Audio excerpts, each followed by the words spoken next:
Good evening all of you. कैसे हैं आप सभी? आई होप कि आप लोग बहुत ही अच्छे होंगे और बहुत ही अच्छे से पढ़ाई कर रहे होंगे। मैं अनामिका पांडे आप सभी का एसएससी पॉइंट पर स्वागत करती हूँ और आज का अपना क्लास स्टार्ट करती हूँ। कल मैं क्वेश्चन नंबर 18 बता रही थी, उसी टाइम वीडियो अचानक में पॉज हो गया, जिससे आधा क्वेश्चन मैं बता चुकी थी लेकिन आधा क्वेश्चन बाकी रह गया था। तो आइए क्वेश्चन नंबर 18 से आज का क्लास स्टार्ट करते हैं। तो है क्या question number 18? The sum of fourth and eighth term of an AP is 24 and the sum of 6th and 10th term is 44. Find the first three term of the AP. किसी AP के चौथे और आठवें पदों का योग 24 है तथा छठे और 10वें पदों का योग 44 है। इस AP के प्रथम तीन पद ज्ञात कीजिए।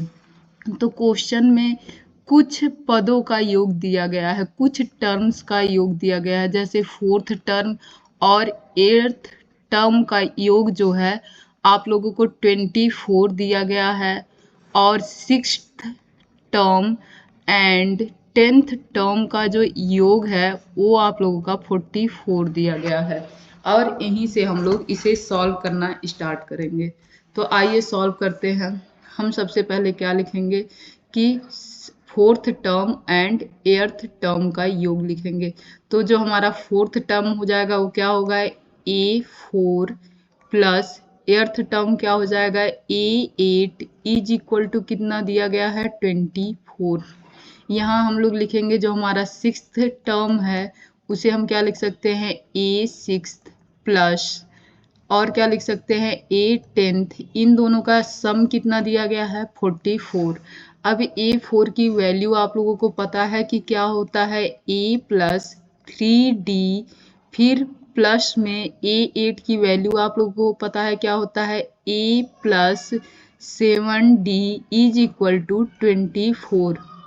फिर यहाँ पर भी 1A है, यहाँ पर भी 1A है, दोनों ऐड होकर 2A बन जाएगा। A हमारा 3D और 7D ऐड होकर 10D बन जाएंगे इज इक्वल टू क्या आ जाएगा, 24। अगर हम कैंसिल कर दें, यहाँ भी 2 दिख रहा है, यहाँ भी 2 और यहाँ भी 2, यानी कि इसे हम 2 से डिवाइड कर सकते हैं। तो आइए 2 से इसे काटते हैं। तो 2 1 जा 2, 2 5 जा 10 एंड 2 12 जा 24। तो हमारा आ जाएगा A plus 5D is equal to 12। आइए इसे सॉल्व करते हैं। तो इसके लिए पेन चेंज करते हैं। A हमारा क्या हो जाएगा, A प्लस 5D हो जाएगा। आप लोगों को पता है A6 की वैल्यू क्या होती है, A10 की वैल्यू हमारी आ जाएगी A plus 9D is equal to 44 आ जाएगा। अब ऐसे ही हम A को ऐड कर देंगे तो हमारा 2A आ जाएगा। 5D में 9D को ऐड कर देंगे तो हमारा 14D आ जाएगा इज इक्वल टू हमारा 44 आ जाएगा।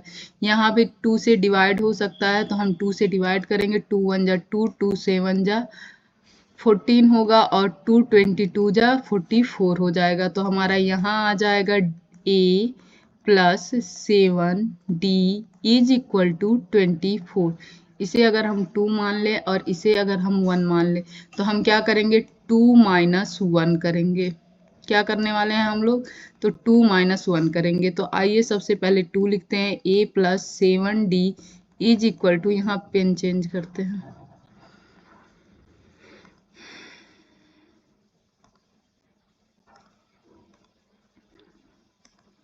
A हमारा क्या हो जाएगा, 2 माइनस 1। तो A2 सबसे पहले लिखते हैं, तो A plus 7D is equal to 22। Subtract क्या करेंगे, A plus 5D is equal to 12। यहाँ हम माइनस का सिंबल लेंगे और माइनस लेते ही ये हमारा माइनस हो जाएगा, यह भी हमारा माइनस हो जाएगा और यह भी हमारा माइनस हो जाएगा।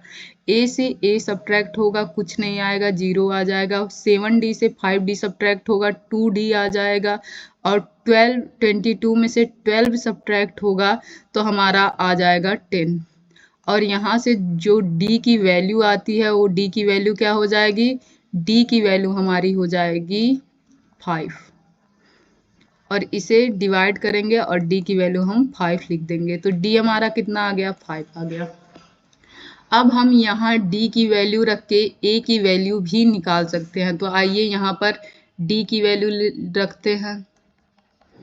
यहाँ d की वैल्यू कितनी आई थी, 5 आई थी। a plus 5 into 5 is equal to 12, a plus 25 is equal to 12, और यह इधर जाके सब्ट्रैक्ट होगा तो 12 माइनस 25 इज इक्वल टू आ जाएगा, 25 में से 12 जाएगा तो माइनस ऑफ 13 बचेगा। तो a की वैल्यू हमारी क्या आ गई, -13। अब हम सीरीज लिखेंगे कि हमारा सीरीज क्या है। तो आप लोगों को पता है सीरीज हमारा क्या होता है, AP क्या होता है। तो AP होता है first term A, second term A plus D होता है, third term A plus 2D होता है। तो A की वैल्यू हमारी कितनी आई है, A की वैल्यू -13 आई है। A की वैल्यू -13 और प्लस में कितना होगा तो 5 हो जाएगा। A की वैल्यू -13 प्लस में 5 2 जा कितना हो जाएगा, 10 हो जाएगा। तो आइए लिखते हैं फर्स्ट टर्म 13, इसे जब ऐड करेंगे तो हमारा कितना आ जाएगा, तो हमारा आ जाएगा -8, और इसे जब ऐड करेंगे तो हमारा कितना आ जाएगा, -3। हम फर्स्ट 3 टर्म इस AP का लिख चुके हैं, यही हमें लिखना था। आइए नेक्स्ट करते हैं, next question.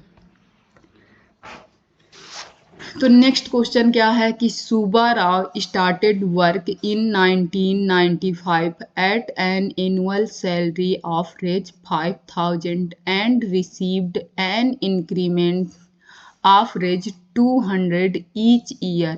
In which year did his income reach ₹7,000?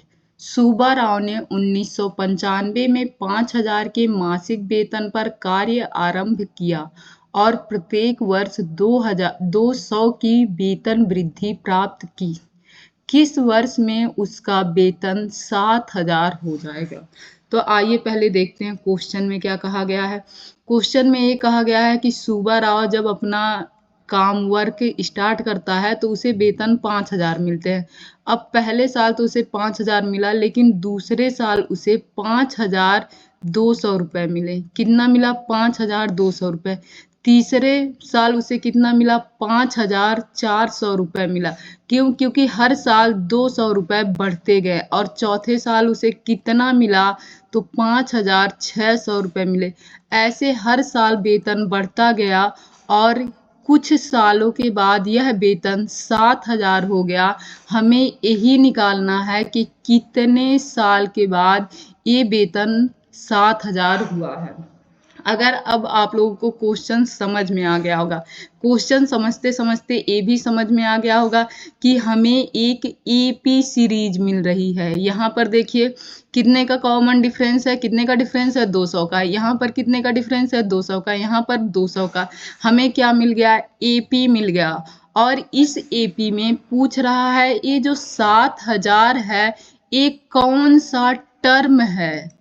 अगर हमें ईयर निकालना है तो बस हम इस 7,000 को निकाल दें कि यह 7,000 कौन सा टर्म है, तो हमें ईयर मिल जाएगा। और ये आप लोगों को आसानी से ये nth टर्म निकालने आता है कि अगर कोई भी वैल्यू दी रहे और अगर हमें n की वैल्यू या एक कौन सा टर्म है निकालना रहे तो ये बहुत आसान है, जो कि आप लोग सीख चुके हैं। आइए सॉल्व करते हैं। तो ये होगा क्या, पेन चेंज कर लेते हैं। ये हमारा क्या होगा, हम सबसे पहले AN देखेंगे। AN कितना है, 7,000 है। फिर हमारा A कितना है, 5,000 है। हमारा D कितना है, तो हर मंथ 200 बढ़ रहा है। हम फॉर्मूला क्या लगाएंगे, AN is equal to A plus N-1 into D। AN की वैल्यू कितनी दी गई है, तो 7,000 दी गई है। A की वैल्यू कितनी है, 5,000 दी गई है। N की वैल्यू हमें नहीं पता। D की वैल्यू 200 दी गई है। अब इस 7,000 में से 5,000 घटा देंगे, यानी कि हम क्या करेंगे, इस 5,000 को इस तरफ लाएंगे। अगर इस 5,000 को हम लोग इस तरफ लाएंगे तो ये हमारा क्या बनेगा, 2,000 बनेगा। यह N-1 इंटू 200, ये हमारा आ गया 2,000 is equal to N-1 into 200। अब इस 200 को इसके नीचे लाएंगे। आप लोगों को पता है ना, ये नीचे आता है तो ये 2 जीरो से 2 जीरो कैंसल, 2 से 1 कैंसल, हमारे n-1 की वैल्यू कितनी आई, तो 1 जीरो आ गई। और यहाँ से n इक्वल टू क्या हो जाएगा, तो यह -1 इधर आके +1 हो जाएगा और 11 आ जाएगा। यानी कि 11 सालों के बाद यह वेतन 7,000 हो जाएगा। यह क्वेश्चन आप लोगों को समझ में आ गया हो। आइए नेक्स्ट क्वेश्चन देखते हैं। नेक्स्ट क्वेश्चन सेम जो क्वेश्चन नंबर 19 है उसी बेसिस पर है, इसीलिए आप लोग नेक्स्ट क्वेश्चन कौन करेगा, तो इसे आप लोग करेंगे। आइए हम लोग नेक्स्ट चैप्टर पे जाते हैं। हम लोग एक्सरसाइज 5.3 देखेंगे। अब आइए एक्सरसाइज 5.3 देखते हैं, जिसमें अभी तक हम लोग बस एक सीरीज दिया रहता था, जैसे a plus D, a plus 2d, a plus 3d। ऐसे अगर कोई सीरीज हम लोग मान लें, जैसे 2, 4, 6, 8, 10, 12, अभी तक ये सीरीज दिया रहता था। और इस सीरीज में हम लोग डॉट डॉट करके क्या निकालते थे, nth टर्म, कि ऐसे अगर ये सीरीज बढ़ता जाए तो 100वां पद क्या होगा। अभी तक हम लोग यही निकालना सीखे हैं कि हमें अगर कोई सीरीज दी गई है, यह सीरीज ऐसे बढ़ते जाए तो इसका 50वां पद क्या होगा। यही अभी तक हम लोग सीखे हैं। लेकिन अब हम लोग क्या सीखेंगे कि अगर कोई सीरीज है और यह 50 पदों तक है तो इसका सम क्या होगा। क्या कही हूं मैं कि इसका सम क्या होगा, यानी कि इस सीरीज को अगर हम ऐड कर दें तो इस सीरीज का जोड़ या योग कितना होगा। हम लोग अब यही निकालेंगे। हमारे पास एक सीरीज दी गई रहेगी और उस सीरीज में जितने भी पद हैं, जितने भी टर्म हैं, उन सारे टर्म का योग या सम हम लोग निकालेंगे। आप लोगों को समझ में आ गया कि हम लोग एक्सरसाइज 5.3 में क्या करने वाले हैं। तो हम लोग जो सीरीज दी रहेगी उसका योग या सम निकालेंगे। आइए बताती हूँ योग या सम कैसे निकालते हैं। तो इसके लिए एक फॉर्मूला होता है। फॉर्मूला क्या होता है, SN। S से क्या होता है, sum of n term, sum of n term. इसका पूरा फुल फॉर्म क्या होता है, तो सम ऑफ n टर्म होता है। अब उसी बेसिस पे इसका फॉर्मूला क्या होता है, SN is equal to n/2 in bracket a plus last term. और इसको कैसे लिख सकते हैं, a plus n-1 into D. Formula क्या होता है, फिर से बता रही हूँ, SN is equal to n plus 2 फिर 2a plus n-1 into D. यही होता है हमारा फॉर्मूला। अब यह फॉर्मूला कहाँ से आया है ये भी मैं आप लोगों को बता सकती हूँ। आइए थोड़ा सा ट्राई करते हैं कि इसे मैं आप लोगों को बताती हूँ। अगर आप लोगों को समझ में आए तो बहुत अच्छी बात है, अगर नहीं समझ में आएगी तो बस फॉर्मूला आप लोग याद रखिएगा। मैंने आप लोगों को कुछ क्वेश्चन करवा रही थी, जिस क्वेश्चन में मैं आपको बताई थी अगर कोई भी ऐसी चलती हुई सीरीज हो, तो अगर हम फर्स्ट टर्म और लास्ट टर्म को ऐड करते हैं तो हमें जो उसके बीच में जो टर्म रहता है वह मिलता है। अगर हम फर्स्ट टर्म और लास्ट टर्म को ऐड करके 2 से डिवाइड करते हैं तो हमें जो उसके बीच में टर्म रहता है वह मिलता है। यही मैं आप लोगों को समझाई थी। क्या समझाई थी कि अगर हम फर्स्ट टर्म को और लास्ट टर्म को ऐड कर दें, जैसे 12/2 हो जाएगा, ये हमें 6 मिल जाएगा। ये इतना समझ में आया। तो ये फॉर्मूला क्या है, फॉर्मूला यही है, फर्स्ट टर्म, इसे लिख सकते हैं फर्स्ट टर्म, थोड़ा सा सुंदर लिखते हैं, first term plus last term divide by 2, यही आप लोगों को बताई थी। अब आइए इस फॉर्मूले में भी क्या है, इस फॉर्मूले में भी यही है। फर्स्ट टर्म हमारा क्या हो जाएगा, फर्स्ट टर्म ए हो जाएगा। अगर लास्ट टर्म को हम nth टर्म मान लें, nth टर्म मान लें, तो हमारा लास्ट टर्म क्या आ जाएगा, सोच के आप लोग जल्दी से बताइए। तो ये हो जाएगा a plus n minus 1 into D. Last term क्या आ गया, यह आ गया। यानी कि हम लिख सकते हैं first term plus last term divide by 2। अब अगर हम देखें कि ये जितने भी टर्म थे, जो हमारा सीरीज था 2, 4, 6, 8, 10, ये सीरीज कहाँ तक था, कितने पद थे इस सीरीज में, तो n टर्म थे। यानी कि अगर एक की वैल्यू हमें मिल गई है तो हमें कितने टर्म तक की वैल्यू चाहिए, n की टर्म तक की वैल्यू चाहिए। और एक की वैल्यू में अगर हम n टर्म की वैल्यू से मल्टीप्लाई कर दें तो हमें सारे की वैल्यू मिल जाएगी। अब हमें एक टर्म का सम मिल गया है, तो अब हमें केवल एक टर्म का सम मिला था ना, अब ऐसे ही हमें n टर्मों का सम चाहिए, तो n से मल्टीप्लाई करेंगे और ये फॉर्मूला हमारा आ गया।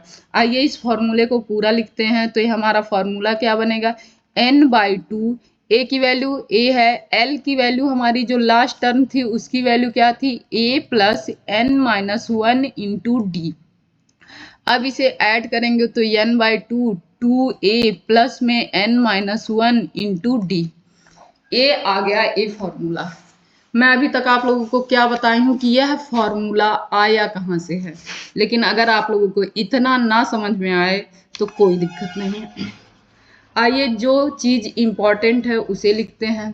हमें आप लोगों को याद क्या करना है उसे लिखते हैं। तो S N is equal to n by 2, फिर 2a प्लस में n माइनस 1 इंटू डी। आप लोग यही याद रखेंगे और बाकी कुछ नहीं याद रखेंगे। तो अब हम लोग इसी बेसिस पे क्वेश्चन सॉल्व करेंगे। हमारा पहला क्वेश्चन क्या है, find the sum of the following APs. निम्नलिखित समांतर श्रेणियों का योग ज्ञात कीजिए। आप लोगों को क्या पता है कि ये जो हमारी समांतर श्रेणी दी गई है या एपी दी गई है, इसका योग चाहिए 2 plus 7 plus 12 plus dot dot dot dot कहाँ तक, 10th टर्म तक। अब इस क्वेश्चन को आप लोग सॉल्व करेंगे, कीजिए आप लोग सॉल्व। तो सबसे पहले हम क्या करेंगे, हम फर्स्ट टर्म देखेंगे। ए की वैल्यू हमारी क्या है, मैंने जो आप लोगों को फॉर्मूला बताया है, इस फॉर्मूले में आप लोगों को बहुत पहले से यही पता है ना कि ए की वैल्यू हमारी क्या थी, ए हमारा क्या था, तो फर्स्ट टर्म था। ये तो आप लोगों को याद हो चुका होगा। एन क्या था, ए नंबर ऑफ टर्म्स था, जितने टर्म आए हैं उनकी टोटल संख्या थी। डी क्या था, तो डी आप लोगों का कॉमन डिफरेंस था। ये तो आप लोगों को बहुत पहले से ही पता था। एसएन क्या था, तो एसएन मैं बोल चुकी थी, number of sum of N number, sum of N numbers, sum of N numbers.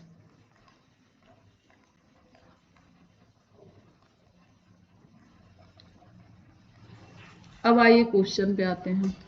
तो एट फर्स्ट हम क्या निकालेंगे, एट फर्स्ट ए निकालेंगे। ए की वैल्यू हमारी क्या है, पेन चेंज कर लेते हैं तब तक।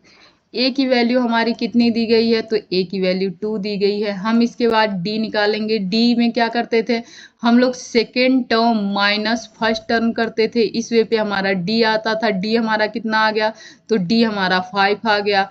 अब हमारे पास nth टर्म कितने टर्म है, तो 10 टर्म है, ये भी पता चल गया। अब हम निकालेंगे sum of nth term, all nth term. तो यहाँ क्या लिखेंगे, S N is equal to N by 2, फिर फॉर्मूला क्या बोली थी, 2a plus n minus 1 into D.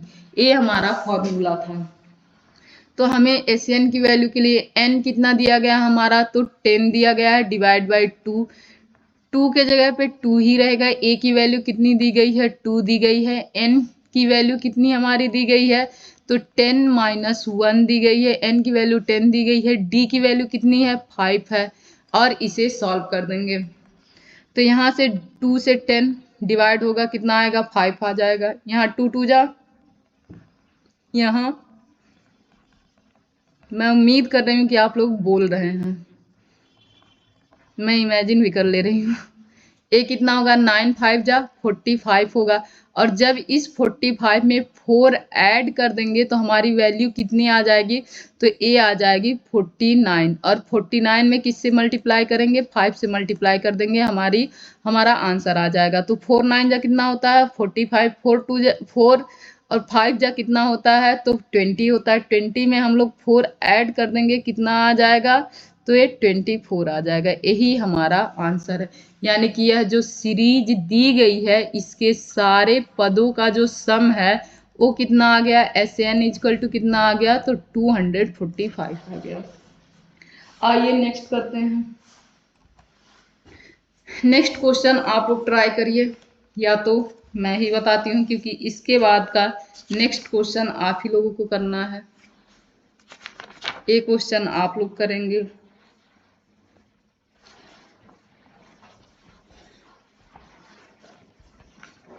तो इस क्वेश्चन में क्या दिया गया है, एक सीरीज दी गई है। ये सीरीज क्या है -37 प्लस में -33 प्लस में -29 फिर प्लस डॉट डॉट डॉट कितने टर्म तक 12th टर्म तक। आइए सबसे पहला काम हमारा ए निकालना है। ए कितना हो जाएगा -37। सेकेंड काम हमारा क्या डी निकालना, तो डी में -33 minus of A first term, second term minus first term, इसे सब्ट्रैक्ट करेंगे तो ये कितना हो जाएगा -33, ए माइनस ऑफ माइनस प्लस हो जाएगा 37। अब यहाँ जो डी की वैल्यू थी 37 में से 33 निकाल देंगे तो कितना बचेगा 4 आ जाएगा। यानी कि हमारी डी की वैल्यू कितनी आ गई, तो डी की वैल्यू 4 आ गई। अब कितने टर्म दिए गए हैं तो 12। अब इसी को फॉर्मूले पर रख देते हैं। जैसे कुछ क्वेश्चन ऐसे होते हैं जिसमें माइनस प्लस रहता है, तो वहाँ आप लोगों को टेंशन नहीं लेना रहता। करना क्या रहता है, बस शांति से उस क्वेश्चन को स्टेप टू स्टेप सॉल्व करना रहता है। स्टेप वाइज अगर सॉल्व करेंगे क्वेश्चन बहुत आसानी से हो जाता है। पहले आप लोग माइनस प्लस देख के एकदम परेशान हो जाते हैं। तो आइए SN इक्वल टू क्या होगा, आप लोग बताएंगे क्या होता है SN इक्वल टू।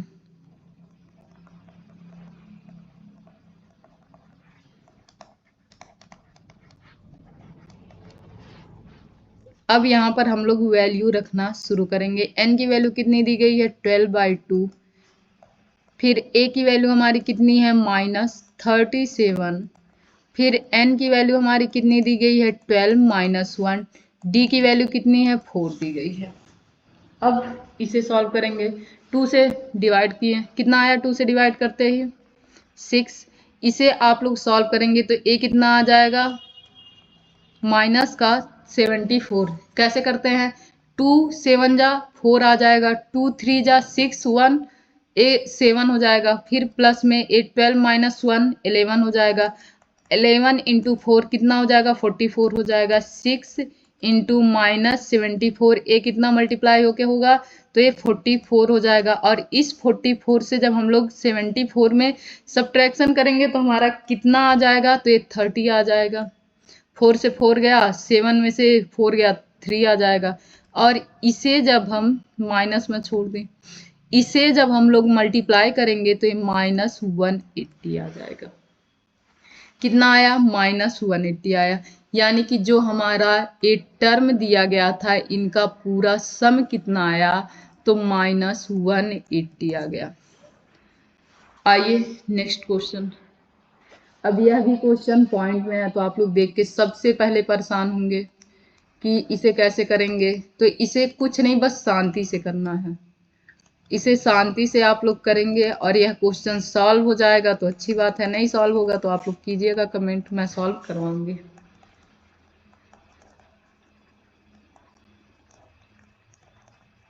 जब मैं टर्म लिख रही हूँ तो मेरा R और N दोनों एक ही में चला जा रहा है, लेकिन कोई बात नहीं, इतना तो आप लोग समझ ही लेंगे। A की वैल्यू कितनी है? 0.6 है। फिर D की वैल्यू हम लोग कैसे निकालेंगे? तो 1.7 में से 0.6 सब्ट्रैक्ट करेंगे, ये 1.1 आ जाएगा। और टर्म तो आप लोगों को पता ही है कि N की वैल्यू कितनी दी गई है? 100 दी गई है। इसे सॉल्व आप लोग करेंगे। आइए नेक्स्ट क्वेश्चन देखते हैं। नेक्स्ट क्वेश्चन क्या है?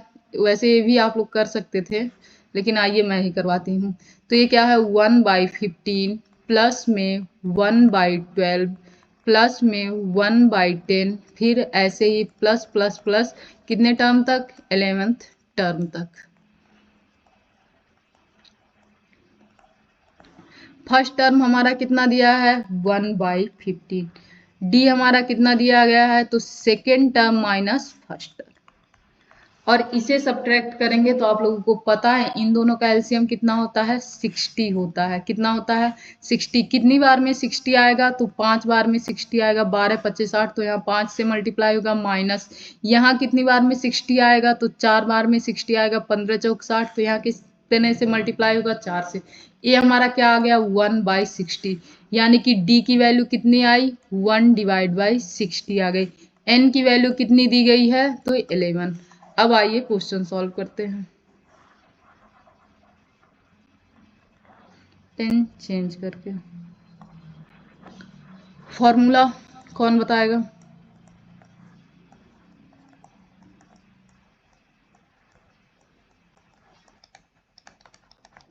आप लोगों को बोलना है। अगर फॉर्मूला मैं शांति से लिख रही हूँ तो आप लोगों को शांत नहीं रहना, फॉर्मूला बोलना है।